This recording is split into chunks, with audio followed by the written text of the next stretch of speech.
This is the Hidden Killers podcast with Tony Brueski. Talking about the Long Island serial killer, the Gilgo Beach murderer. The man in custody and charged of those crimes is Rex Heuermann, the man who was responsible for police work in that area for the many years that it appears Heuermann was allegedly active. His name is James Burke. He's also a human being who liked to frequent sex workers. In fact, he was just arrested for it the other day. Yeah, he's already been arrested and charged with other crimes, but he's a corrupt police chief, so of course he's also engaging in this. The question I think that a lot of us have right now is, why did he not go after the individual that was clearly outlined to him as being the possible Gilgo Beach murderer from people who have eyewitness accounts of seeing Rex more than 10 years ago? To help us answer that question, defense attorney Bob Motta and host of the podcast Defense Diaries is joining us.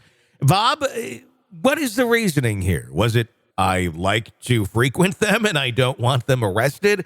Or is it, if I start, arresting some people here, or I start enforcing some of these laws, people are going to start talking about me? And it's more so kind of a, you don't talk, I don't talk, and we go kind of let each one live and let live. But at the same point, you're creating an environment where this sort of stuff, you have the crime that comes with it, the murders that come with it. And if not investigated, no one's going to dig in any which way or shape or form. Yeah, it's like, this would obviously be complete speculation. Mm-hmm. I mean, it could be any of the things that you said. It could be that he was frequenting either establishments or, he was paying for sex with sex workers at that time, and he was seriously concerned that an in-depth investigation might reveal things about him that he didn't want out there. Mm-hmm. I don't know if that's true, or it could be indifference. It could, either way, it's bad. Yeah. You know what I'm saying? Like, no matter what the situation is, there's no reasonable explanation for it at all. Whether it's because of his own, malfeasance in terms of, like, he was spending money on sex workers himself and he didn't want to get outed because all of his detectives are going to be digging into it. Or, is it a thing where they just didn't care? Yeah. Either way, it's gross. Even if it is looked at as, ignorance or looking the other way because of what they did, maybe not even necessarily like in a cover-up sort of way, just we're not going to spend our resources just over there. Indifference. There's an element that reminds me to a certain extent, a totally different type situation, but involving an officer who willfully knew something bad was going on and didn't do anything. We're talking Scott Peterson, the school shooting, where he stood outside. He was found innocent, but obviously we can look at the facts of the case, and he was there. He could have at least attempted to save lives. That's almost the same sort of thing in a different sort of context here with the police chief, James Burke, of, had you acted, you could have saved lives. Right. I mean, it's a little bit of a stretch. That Scott Peterson thing, look, the guy was 65. They were like, I see the arguments for both sides. Sure. Was it cowardly that he didn't go in? Certainly. Look, if you're gonna take that office, if you're going to be, sworn in as a police officer, it's one of your duties. I don't necessarily know that means that, if you're that you're obligated to walk into certain death, which I think probably would have been the case. The man had no vest in, he had no intel. If I'm thinking about it from a human perspective, that case, he's 65, he's got grandkids, he's probably a minute away from retiring.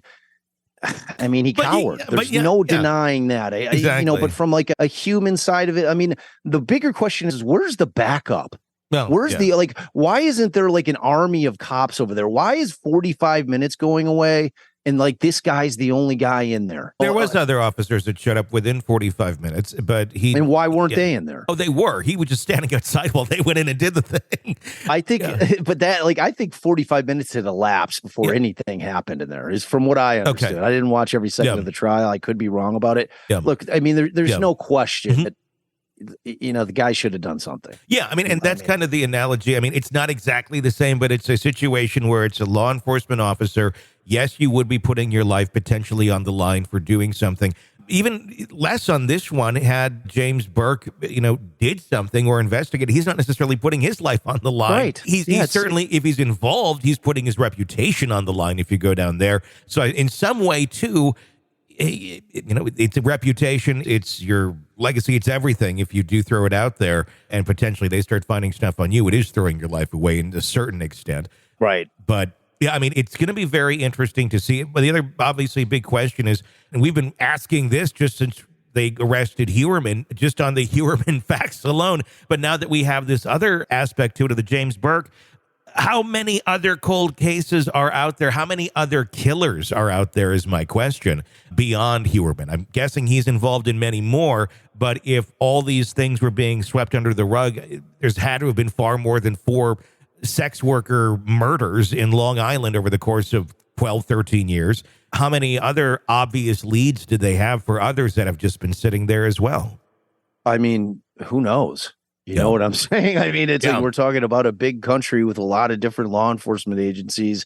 And, I mean, look, in Chicago, we've got these waterway, though they're not calling them killings, but these waterway deaths that are happening in the Chicago River, which are, I want to look into it. Chicago police and the city are saying, look, they're just accidents, people falling into the river. And, so then when I'm getting pushback, because I've put it out there, I've reached out to other podcasters that are investigating, various subject matter for their podcast. And I said, look, do we want to form like a coalition and go at these? Because it's happening in Austin and it's happening in Chicago and it's happening like there's 3 or 4 cities, Boston, where it seems like there's this trend. And it's, so in the pushback I get on those things are like, oh, these are the drowning numbers annually. And I'm like, here's the problem with Chicago is that people don't drown in the Chicago River. It's like, it's one of those things where it's a waterway. It's kind of a crown jewel in terms of the walkway throughout the city. It's architecturally beautiful. Yeah. And they understand that people are going to be down there. So in terms of liability, they go to great lengths to make sure that there's safety measures in place so that people aren't just falling into the river. Yeah, exactly. And these, and when you're comparing like people that are drowning, okay, you first have to pull out people that their entire goal for that day was to go into the water. Like they were going to the lake to swim, they were going to go kayaking, whatever activity they were going to do involved being in the water. These are people that were at concerts, that were coming from bars. And it's always, young men and they're, from 25 to 30 and they're all intoxicated and they're all alone. And all of these guys, and there's been 9 of them in the last 12 months that have been found in the river. And it's the same thing that's going down in Austin. And, so to me, it at least in Chicago, I mean, you have to understand cities that are seen as tourism hubs do not want people reading stories about serial killers in their cities because it scares people from traveling to those cities. It's always follow the money, Tony. You know that. Everything's follow the money at the end of the day. So, I it's hard to say, man, but I mean, there's various reasons, a lot of it political, a lot of it driven financially in terms of what they're willing to look at. That's where I give first, many warts is like the online sleuth community can give, maybe should have, in terms of like, look, maybe we should step back a little bit. The fact that we've been able to apply pressure, like in a way that's vocal so that law enforcement and government hears what we're saying. Like, I mean, you've seen the trend. It's been incredible in terms of, missing and indigenous women, in terms of, trying to get John and Jane Doe's identified. Yep. If we think things are going on that seem nefarious, investigate them. Cold cases that sat on the shelf and got no love for decades, or they're being forced to reopen them and dig into these things because people deserve justice. Those are the positive attributes to what's going on and online and in social media and with all these communities applying the pressure that was never there before. So I mean, I have hope, but we have to temper it. It's a slippery slope, because like people, you get people that think that they're Sherlock Holmes and they start accusing people without real evidence, it's problematic. So, there's a balance there. I mean, we want to be able to hold government and law enforcement, put their feet to the fire and say, okay, look, you need to be looking into this because, we've done enough research to know that something potentially is going on. At the very least, humor us and investigate it. You know what I'm saying? So, it's really an exciting new world. And it goes into play with the IGG stuff. I mean, it's all intertwined. It's like we live in such a different, we're getting closer and closer to the Minority Report. We are. We really are, man.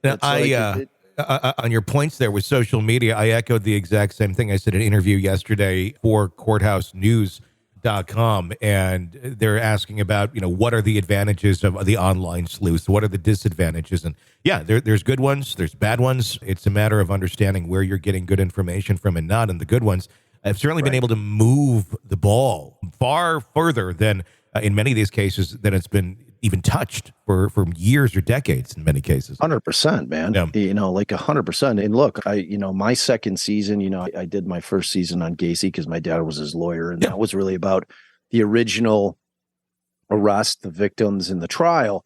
But, the second season, I'm going to be boots on the ground. I think that there's additional victims, and I think that we know where they may be buried.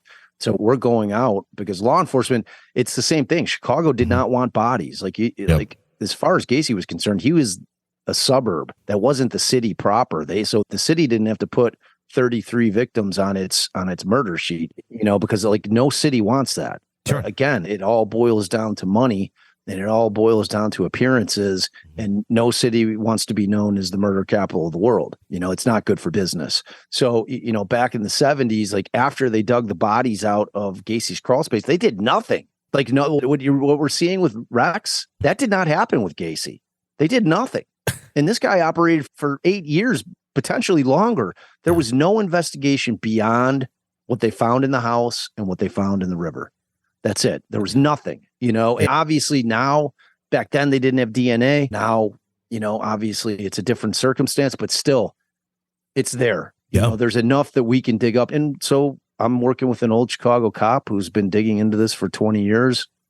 And we're going to see what we can find, man. So, I'm out there, boots on the ground, trying to do the same thing. There's likely a whole other chapter to this story that you're going to dig up. I'm hoping. If there's victims out there, they deserve their names back, and their families deserve some kind of closure. So, that's what the goal is. This is an examination of the hidden human condition. This is the Hidden Killers Podcast with Tony Brueski.